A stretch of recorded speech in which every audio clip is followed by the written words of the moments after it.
கர்த்தருடைய பரிசுத்த நாமத்திற்கு மகிமை உண்டாகட்டும். இந்த நாளிலும் கர்த்தர் நமக்கு தரக்கூடிய நல்வார்த்தை ரோமர் 8வது அதிகாரம் 26வது வசனம். ஆவியானவரும் நமது பலவீனங்களில் நமக்கு உதவி செய்கிறார். நாம் ஏற்றபடி வேண்டிக் கொள்ள வேண்டியது இன்னதென்று அறியாமல் இருக்கிறபடியால் ஆவியானவர் தாமே வாக்கு கடங்காத பெருமூச்சுக்களோடு நமக்காக வேண்டுதல் செய்கிறார்.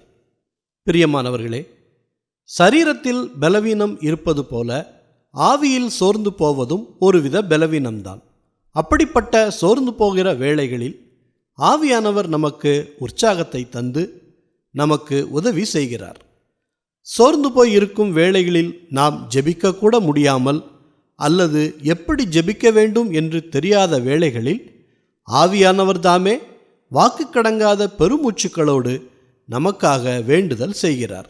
அன்றியும் நீங்கள் மீட்கப்படும் நாளுக்கென்று முத்திரையாக பெற்ற தேவனுடைய பரிசுத்த ஆவியை துக்கப்படுத்தாதிருங்கள் என்று வேதாகமத்தில் வாசிக்கிறோம்.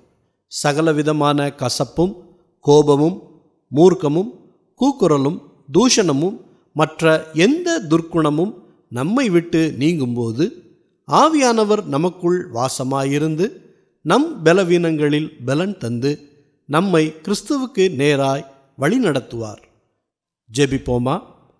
நல்ல தகப்பனே, இந்த நல்வார்த்தையை தந்ததற்காக நன்றி செலுத்துகிறோம்.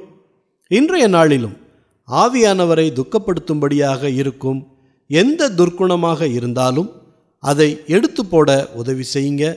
ஆவியானவர் தாமே எங்களுக்கு எங்கள் பலவீனத்தில் ஆண்டவருடைய வார்த்தையை தந்து பலப்படுத்தட்டும்.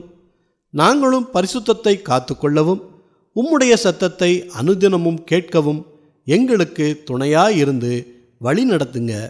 எல்லா துதி கன மகிமை எல்லாவற்றையும் உமக்கே செலுத்துகிறோம். இயேசு கிறிஸ்துவின் நாமத்தில் ஜெபிக்கிறோம் பிதாவே. ஆமேன், ஆமேன். இந்த நல்வார்த்தையை மற்றவர்களுக்கும் பகிருங்கள். அவர்களுக்கும் கர்த்தருடைய ஆசீர்வாதம் கிடைக்கட்டும். கர்த்தர் உங்களையும் உங்கள் குடும்பத்தினரையும் அளவில்லாமல் ஆசீர்வதிப்பாராக. ஆமேன்.